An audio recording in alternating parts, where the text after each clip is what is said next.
Welcome guys, आपका फिर से स्वागत है एक नई क्लास के साथ, जिसमें आज हम बात करने वाले हैं एनिमल हस्बेंड्री से संबंधित कुछ इंपॉर्टेंट क्वेश्चंस को। अब यहाँ पर आप याद रखिएगा, किसी की भी तैयारी कर रहे हो, चाहे जेट ICRBH हो या फिर एग्रीकल्चर सुपरवाइजर या फिर कोई से भी एग्रीकल्चर कॉम्पिटिटिव एग्जाम, सभी के लिए काफ़ी इंपॉर्टेंट यह सीरीज़ रहने वाली है। ठीक है, इसलिए वीडियो को एक बार पूरा ज़रूर देख लेना, जिससे कि आपको ये सब कुछ पता चल जाए कि कैसे क्वेश्चंस आपको पूछे जाते हैं एग्जाम के तौर पर। और ओल्ड पेपर में भी याद रखिएगा, ये क्वेश्चंस आपको पूछे जा चुके हैं, इसलिए सभी क्वेश्चंस यहाँ पर वेरी वेरी इंपॉर्टेंट रहने वाले हैं। इसलिए वीडियो को एक बार पूरा ज़रूर देख लीजिएगा। चलिए क्लास को स्टार्ट करते हैं। इसके साथ साथ अगर आप चैनल पर नहीं हो और ऐसे एग्रीकल्चर रिलेटेड डेली वीडियोस पाना चाहते हो तो जल्दी से चैनल को सब्सक्राइब कर लीजिए और पास के बेल आइकन को ज़रूर दबा दें, जिससे आने वाली सभी वीडियोस आपको नोटिफिकेशन साथ मिलती रहे। ठीक है, तो चलिए क्लास को स्टार्ट करते हैं। तो यहाँ पर आप देख सकते हो कि आज का जो हमारा फर्स्ट क्वेश्चन है वो पूछा गया है कि पीका कौन से पोषक तत्व की कमी से होता है। अब यहाँ पर याद रखिए, एक बार मैं आपको ऑप्शंस बोल के सुना दूंगा। ठीक है, ज़्यादा टाइम आपके पास नहीं रहेगा, चाहो तो आप कमेंट सेक्शन में जवाब दे सकते हो, अदरवाइज़ कोई दिक्कत नहीं है, आप केवल यहाँ पर ध्यान से समझ सकते हो। तो सबसे पहला क्वेश्चन यहाँ पर है कि पीका कौन से पोषक तत्व की कमी से होता है, कैल्शियम, फास्फोरस, ए व बी दोनों या फिर आयरन। तो यहाँ पर याद रखिए, अगर हम बात करते हैं पीका रोग, तो पीका रोग वैसे तो होता किसमें, सबसे पहले आपको ये पता होना चाहिए। तो ये होता है, याद रखिएगा, ऊँट में होता है, कैमल में होता है। इसके साथ साथ याद रखिएगा, जैसे कि पीका हुआ या फिर सर्रा हुआ।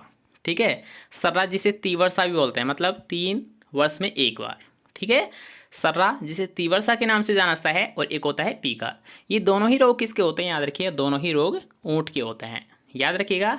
और अगर हम बात करते हैं किसकी कमी से होता है, तो पीका वैसे याद रखिएगा सामान्य तौर पर ये होता है फास्फोरस की कमी से। किससे होता है, याद रखिएगा, सामान्य तौर पर ये होता है फास्फोरस की कमी से। लेकिन अगर आपको मान लीजिए ऑप्शन में दोनों ही देखने को मिल जाए, जैसे कि यहाँ पर आपको दे रखा है कि कैल्शियम और फास्फोरस, और थर्ड ऑप्शन आपको दे रखा है ए व बी दोनों, तो यहाँ पर याद रखिए ऑप्शंस के ऊपर डिपेंड करता है कि आपका राइट आंसर होता क्या है। ठीक है, मतलब अगर आपको केवल फास्फोरस देता है, ठीक है, तब तो आपका राइट आंसर फास्फोरस होगा। लेकिन अगर आपको मान लीजिए दोनों ही ऑप्शन में देखने को मिल रहा है, जैसे कैल्शियम और फास्फोरस, तो ऐसी कंडीशन में आपका राइट आंसर क्या माना जाएगा, दोनों माना जाएगा। इसलिए राइट आंसर क्या होगा, सी ऑप्शन। ठीक है, चलिए नेक्स्ट क्वेश्चन की यहाँ पर बात कर लेते हैं, जिसमें आपको पूछा गया है कि गाय की कौन सी विदेशी नस्ल में सर्वाधिक वसा होती है। यहाँ पर याद रखिएगा क्या पूछा गया, फैट कंटेंट आपको पूछा गया है, वसा की मात्रा आपको पूछी गई है कि जर्सी में होती है, होलिस्टीन फ्रीजियन में होती है, करन स्विस में होती है, फिर करन फ्रिज में होती है। तो अब यहाँ पर याद रखने की कोशिश करना कि यहाँ पर आपको पूछा क्या गया है। ठीक है, आप ये तो जानते हो कि किस में कितनी होती है, ये आपको लगभग पता होगा, लेकिन यहाँ पर आपको यही पहचाना है कि लगभग जो भी यहाँ पर आपको दे रखी है नस्लें, जैसे कि जर्सी हुआ, होलिस्टीन फ्रीजियन हुआ, करन स्विस हुआ और करन फ्रिज हुआ, इनमें सर्वाधिक कंटेंट किस में होता है। तो यहाँ पर याद रखिएगा, अगर हम बात करते हैं करन स्विस और करन फ्रिज, तो ये दोनों क्या होती है, संकर नस्लें होती है। क्या होती है, दोनों क्या होती है, संकर नस्लें होती है, मतलब हाइब्रिड ब्रीड्स होती है। अब अगर बात करते हैं HF और जर्सी, तो याद रखिएगा वसा की अगर हम बात करेंगे तो जर्सी में अधिक होती है। अब कितनी होती है ये आप कमेंट सेक्शन में ज़रूर बता देना। ठीक है, ताकि आपको भी पता चल सके कि आपको पता भी है या फिर नहीं है, अदर स्टूडेंट को और खुद का भी आकलन आप कर पाओ इससे। तो आपको ये बताना है कमेंट सेक्शन में कि जर्सी गाय में जो फैट कंटेंट होता है कितना होता है। ठीक है, चलिए नेक्स्ट क्वेश्चन की यहाँ पर बात करते हैं, जिसमें आपको पूछा गया है कि दरांती के आकार के सींग किस भैंस की नस्ल के मुख्य पहचान होते हैं। यहाँ पर याद रखिएगा, दरांती के आकार मतलब सिकल सेफ के। क्या पूछा गया है, सिकल सेफ के जो हॉर्न पाया जाता है, जो सींग पाया जाता है, ये किस नस्ल में पाए जाते हैं। देख लेते हैं ऑप्शन पहले कि जाफराबादी, सूरती, भदौरी या फिर मुर्रा। तो आपको क्या लगता है कि जो दरांती के आकार के जो सींग होते हैं, मतलब दरांती सिकल सेफ के, ठीक है, तो ये किस में होते हैं, सूरती में होते हैं, फिर मुर्रा में होते हैं। चलिए इन दोनों में से ही बता दीजिए, या फिर जाफराबादी में होते हैं। और आज का काफ़ी अच्छा क्वेश्चन ये, तो आपके लिए क्वेश्चन छोड़ रहे हैं। ठीक है, तो आप सभी को देखते हैं आपको आता भी है या फिर नहीं आता है, तो इसका आपको डायरेक्ट सेक्शन में बताना है। ठीक है, डायरेक्ट कमेंट सेक्शन में आपको इसका जवाब बताना है, तो जल्दी से बता देना। ठीक है, वैसे यहाँ पर एक पॉइंट यहाँ पर मैं आपको क्लियर कर देता हूँ कि जलेबी के आकार के किसके होते हैं, जलेबी के आकार के किसके होते हैं, याद रखिए सिंग वो होते हैं मुर्रा भैंस के। लेकिन क्वेश्चन में आपको क्या पूछा गया यहाँ पर कि सिकल सेफ के, हंसियाकार के, तो हंसियाकार के वैसे मैं डायरेक्ट क्लियर कर देता हूँ कि हंसियाकार के किसके होते हैं, याद रखिए सूरती नस्ल के होते हैं। अगर बात करें हंसियाकार, तो हंसियाकार के होते हैं सुरती में। और अगर आपको पूछा जाता है, याद रखिएगा, जलेबी के आकार, तो जलेबी के आकार की जो सींग होते हैं वो होते हैं, याद रखिएगा, मुर्रा नस्ल में होते हैं। ठीक है, दोनों को याद रखिएगा, दोनों ही क्वेश्चन आपको एग्जाम में पूछे जा चुके हैं। चलिए नेक्स्ट क्वेश्चन यहाँ पर बात कर लेते हैं, जिसमें आपको पूछा गया है कि गाय में मध्यकाल का समय कितना होता है। क्या पूछा गया, याद रखिए, मध्यकाल का उचित टाइम आपको पूछा गया, समय आपको पूछा गया है। तो यहाँ पर कोई कन्फ्यूज़न वाली बात है नहीं। वैसे आप बता दीजिए पहले कि 24 से 120 घंटे, 24 से 48 घंटे, 12 से 36 घंटे या फिर 8 से 24 घंटे। तो यहाँ पर याद रखिए, अगर हम बात करते हैं मध्यकाल, तो जो मध्यकाल होता है इसका पीरियड होता है, इसका जो टाइम होता है ये होता है 8 से 24 घंटे। ठीक है, चलिए नेक्स्ट क्वेश्चन की यहाँ पर बात करेंगे। काफ़ी अच्छा क्वेश्चन है, ऑलरेडी ये आपको एग्रीकल्चर सुपरवाइजर एग्जाम में पूछा जा चुका है। तो इसको आपको विशेष तौर पर बताना है कि थनैला रोग का पता लगाने के लिए कौन सा टेस्ट करते हैं। क्या पूछा गया है, थनैला रोग। सबसे पहले यहाँ पर हम डिस्कस कर लेते हैं थनैला रोग होता है क्या है। ठीक है, तो थनैला मतलब थन से संबंधित है। किससे संबंधित है, थन, जिसे हम बोलते हैं अयन। क्या बोलते हैं, अयन बोलते हैं। ठीक है, तो थनैला रोग का संबंध किससे होता है, याद रखिए, अयन या थन से होता है। मतलब ऐसे पशु जो कि दुधारू होते हैं, जिनको मुख्य तौर पर किसके लिए पाला जाता है, दूध के लिए पाला जाता है, उनमें ये रोग देखने को मिलता है। ठीक है, अब इसमें होता क्या है कि याद रखिएगा, जो थन होते हैं, जो थन होते हैं वो क्या हो जाते हैं, अकड़न आ जाती है, उनमें क्या हो जाता है, अकड़न आ जाती है, या फिर करड़े आप बोलते होंगे देसी लैंग्वेज में, करड़े। ठीक है, तो वैसे हो जाते हैं, मतलब कठोर हो जाते हैं एक तरीके से। ठीक है, तो उसी को हम थनैला बोलते हैं। तो अब यहाँ पर याद रखिएगा, इसके लिए पूछा गया कि कौन सा टेस्ट किया जाता है। मतलब अगर आपको पता करना है कि थनैला रोग हो चुका है, तो इसका आप कैसे टेस्ट करोगे, कैसे आप इसका परीक्षण करोगे। तो पहले हम ऑप्शन देखेंगे, उसके अकॉर्डिंग हम राइट आंसर जानेंगे कि tetrazolium test, strip cup test, Widal test या फिर उपयुक्त सभी। तो यहाँ पर याद रखिएगा, जब भी बात की जाए थनैला, तो थनैला रोग के लिए याद रखिएगा कौन सा टेस्ट किया जाता है, स्ट्रिप कप टेस्ट किया जाता है। कौन सा टेस्ट, स्ट्रिप कप टेस्ट किया जाता है। Second option is right answer. ठीक है, याद रखिएगा, काफ़ी अच्छा क्वेश्चन है। चलिए नेक्स्ट क्वेश्चन के यहाँ पर बात कर लेते हैं कि सेना के जवानों को गश्त के लिए ऊँटों की नस्ल दी जाती है।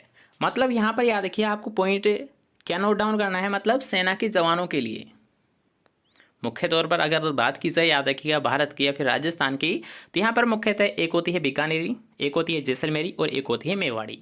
ठीक है, ये तीनों ही नस्लें यहाँ पर देखने को मिलती है और इनका ही सबसे ज़्यादा यहाँ पर इस्तेमाल किया जाता है, प्रयोग किया जाता है।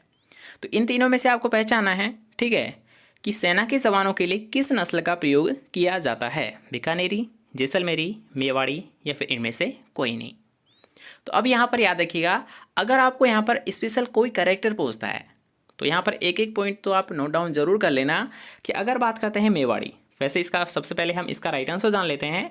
तो सेना के जवानों को मुख्यतः याद रखिए जैसलमेरी दी जाती है। कौन सी नस्ल दी जाती है, जैसलमेरी नस्ल दी जाती है, जिस पर क्या होते हैं, ये सवार होते हैं। ठीक है, सवारी करते हैं, किसकी करते हैं, जो जैसलमेरी ऊँट होते हैं उसकी ये सवारी करते हैं। ठीक है, इसकी विशेषता मुख्यतः आपको पता चल चुकी है कि सेना के जवानों को सवारी के लिए कौन सी दी जाती है, जैसलमेरी दी जाती है। इसके साथ साथ अगर मान ले आपको कोई पूछ ले कि बीकानेर नस्ल, तो बीकानेर नस्ल याद रखिएगा विश्व की सबसे सुंदर नस्लों में से एक है। मतलब ये विश्व में सबसे सुंदर नस्ल है। ठीक है, आप बोल सकते हो कि सबसे सुंदर नस्ल कौन सी है, बीकानेरी है। कौन सी है, बीकानेरी है। इसके बारे में आप 10 से 12 फीट का इसमें स्टॉप आया ऐसा है, मतलब थुए होते हैं इसमें, तो उनकी ऊंचाई 10 से 12 फीट होती है। इसके साथ साथ इसमें स्टॉप पाया ऐसा है। क्या पाया ऐसा है, स्टॉप पाया ऐसा है।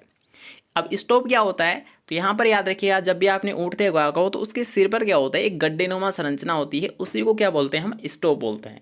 जो गड्ढेनुमा संरचना होती है उसी को क्या बोलते हैं, स्टॉप बोलते हैं। और याद रखिएगा, मुख्य विशेषता है कि बीकानेरी ऊँट में स्टॉप पाया ऐसा है। क्या पाया ऐसा है, स्टॉप पाया ऐसा है।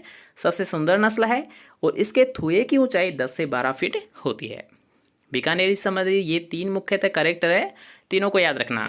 इसके अलावा जैसलमेरी की हम बात कर चुके हैं, याद रखिए सेना के जवानों को दी जाती है। और अगर बात करते हैं मेवाड़ी, तो इसकी एक मुख्य विशेषता है कि इसके जो नीचे की होठ है, क्या होते हैं, याद रखिए, इसकी जो नीचे की होठ है वो क्या होते हैं, लटके होते हैं। क्या होते हैं, लटके होते हैं। ठीक है, मुख्य विशेषता है, काफ़ी इंपॉर्टेंट क्वेश्चन, ये भी आपको पूछा जा सकता है। तो आई थिंक आपको ये क्वेश्चन कवर हो चुका होगा। तो चलिए नेक्स्ट क्वेश्चन की यहाँ पर बात करेंगे। इसके साथ साथ अगर आपको वीडियोस पसंद आती है तो वीडियो को लाइक करते ही चला करो। ठीक है, इसमें आपका कुछ जा नहीं रहा, वैसे हमें मोटिवेशंस मिलती रहे, इसलिए आप लाइक कर सकते हो, इसके साथ साथ शेयर भी कर सकते हो, ताकि दूसरे स्टूडेंट की भी हेल्प हो सके। ठीक है, तो एक एक शेयर कर देना ताकि कुछ स्टूडेंट यहाँ पर आपकी वजह से भी ऐड हो पाए और हमें भी उसकी वजह से कुछ सपोर्ट मिल पाए। ठीक है, तो चलिए नेक्स्ट क्वेश्चन यहाँ पर बात करेंगे, जिसमें आपको पूछा गया है कि देसी घी में वनस्पति घी की मात्रा का पता लगाने के लिए कौन सा टेस्ट करते हैं। मान लीजिए अगर आपको ऐसी कोई कंडीशन दी जाती है जिसमें क्या होता है कि देसी घी है।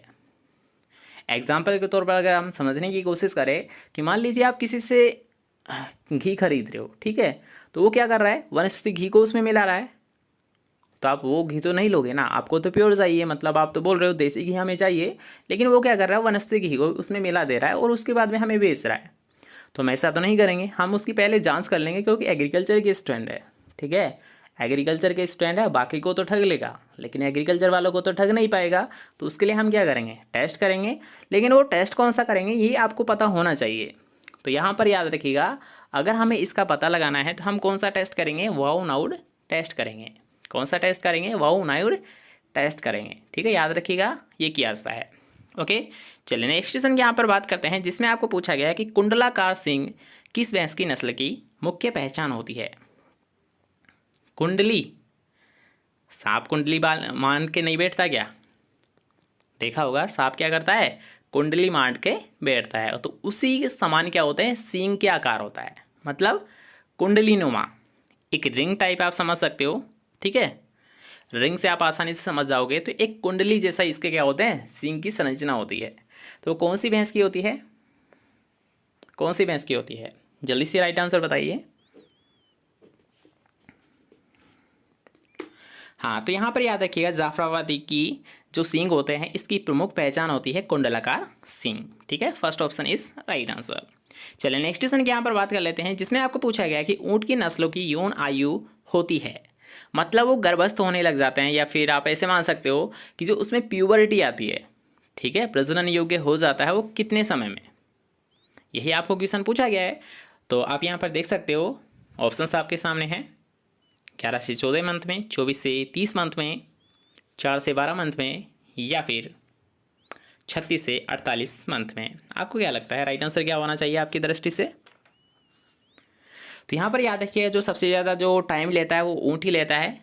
ठीक है, सबसे ज़्यादा जो टाइम लेता है वो ऊँट ही लेता है, और कितना, लगभग 36 से 48 मंथ। इसके साथ साथ एक और पॉइंट यहाँ पर नोट डाउन कर सकते हो कि 36 से 42 जो मंथ होते हैं ये कितने, मतलब कौन सा ऐसा पशु हो जो कि 36 से 42 मंथ में क्या होता है, प्रजनन योग्य हो जाता है। तो होती है, याद रखिए, भैंस। कौन सी होती है, भैंस होती है। ठीक है, दोबारा से देख लीजिए। वैसे यहाँ पर एक पॉइंट आपको नोट डाउन में करा देता हूँ कि जब भी बात की जाए, याद रखिएगा 15 से 18 मंथ, तो ये होती है गाय, जो भेड़ होती है और बकरी। भेड़ या बकरी के अगर आपको पूछता है तो आप क्या बताओगे, 15 से 18 मंथ में जो भेड़ या बकरी होती है ये क्या हो जाती है, प्रजनन योग्य हो जाती है। इसके साथ साथ अगर आपको मान लीजिए पूछता है कोई कि 18 से 24 मंथ, तो 18 से 24 मंथ में क्या होती है, जो संकर गाय नस्ल होती थी। ठीक है, जो संकर गाय या फिर जो विदेशी गाय होती है ना, तो वो प्रजनन योग्य हो जाती है। कौन सी गाय, विदेशी गाय। और स्वदेशी गाय होती है वो, तो याद रखिए उसमें टाइम लगता है, मतलब आप मान सकते हो 24 से 30 मंथ। ठीक है, कितना, 24 से 30 मंथ। ओके, तो ये दोनों पॉइंट भी याद रखिएगा। इसके अलावा हम बात कर ही चुके हैं, 36 से 48 इसका राइट आंसर है ऊँट की नस्लों का। ठीक है, चलिए नेक्स्ट क्वेश्चन यहाँ पर बात करते हैं कि काला मांस मुर्गी की किस नस्ल से प्राप्त किया जाता है। काफ़ी अच्छा क्वेश्चन है, याद रखिए ऑलरेडी आपको एग्जाम में पूछा जा चुका है कि ऐसी मुर्गी की कौन सी ब्रीड है, कौन सी ऐसी नस्ल है जिससे क्या होता है, काले रंग का मांस, काले रंग का मांस प्राप्त किया जाता है। तो नाम से ही स्पष्ट हो रहा है, याद रखिए काले रंग का जो मांस होता है ये कड़कनाथ से प्राप्त किया जाता है। किससे प्राप्त किया जाता है, कड़कनाथ से प्राप्त किया जाता है। काफ़ी अच्छा क्वेश्चन है, इसको भी आप नोट डाउन ज़रूर कर लीजिएगा। चलिए नेक्स्ट क्वेश्चन के यहाँ पर बात करते हैं कि विश्व में सर्वाधिक ऊन उत्पादन करने वाली भेड़ की नस्ल कौन सी है। ठीक है, यहाँ पर याद रखिए विश्व के बारे में आपको पूछा गया है, तो विश्व में कौन सी है, मेरिनो होती है, अंगोरा होती है, सोनाडी होती है, फिर कराकुल होती है। मेरिनो होती है, अंगोरा होती है, सोनाडी होती है, फिर कराकुल होती है। जल्दी से राइट आंसर बताइए। तो यहाँ पर याद रखिए विश्व की अगर हम बात करेंगे तो विश्व में तो आपको कन्फ्यूज़न वाली कोई बात है नहीं, मेरिनो होती है। ठीक है, मेरिनो ही होती है जो सबसे फाइन क्वालिटी की क्या देती है, वूल देती है, ऊन देती है। ठीक है, जो सबसे फाइन क्वालिटी का जो ऊन का प्रोडक्शन लिया जाता है वो किससे प्राप्त किया जाता है? वो किया जाता है मेरिनो नस्ल से किया जाता है। ठीक है, और अगर हम बात करते हैं राजस्थान के लिए, तो राजस्थान के लिए चोकला आप ले सकते हो। ठीक है, राजस्थान के लिए कौन सी है? जो चोकला नस्ल होती है, इससे सबसे फाइन क्वालिटी की वूल प्राप्त की जाती है। ठीक है, चलिए नेक्स्ट क्वेश्चन की यहाँ पर बात करेंगे, जिसमें आपको पूछा गया गिल्टी रोग का रोगजनक क्या है। मतलब जो गिल्टी रोग होता है ये किससे होता है? यहाँ पर कुछ आपको ऑप्शंस आपको दे रखे हैं। सबसे पहले यहाँ पर आपको ये पता होना चाहिए गिल्टी रोग किसको बोलते हैं, किसका उपनाम है ये गिल्टी रोग। तो यहाँ पर याद रखिए गिल्टी रोग बोलते हैं हम एंथ्रेक्स को। अब आप आसानी से बता दोगे। ठीक है, एंथ्रेक्स रोग को ही याद रखिए गिल्टी रोग के नाम से जाना जाता है। और एंथ्रेक्स रोग है ये किससे होता है? बेसिलस एंथ्रेसिस नामक जीवाणु के द्वारा होता है। किसके द्वारा होता है? जीवाणु के द्वारा होता है। दोबारा से देख लीजिए कि गिल्टी रोग एंथ्रेक्स रोग को बोलते हैं और एंथ्रेक्स रोग बेसिलस एंथ्रेसिस नामक जीवाणु जनित रोग होता है।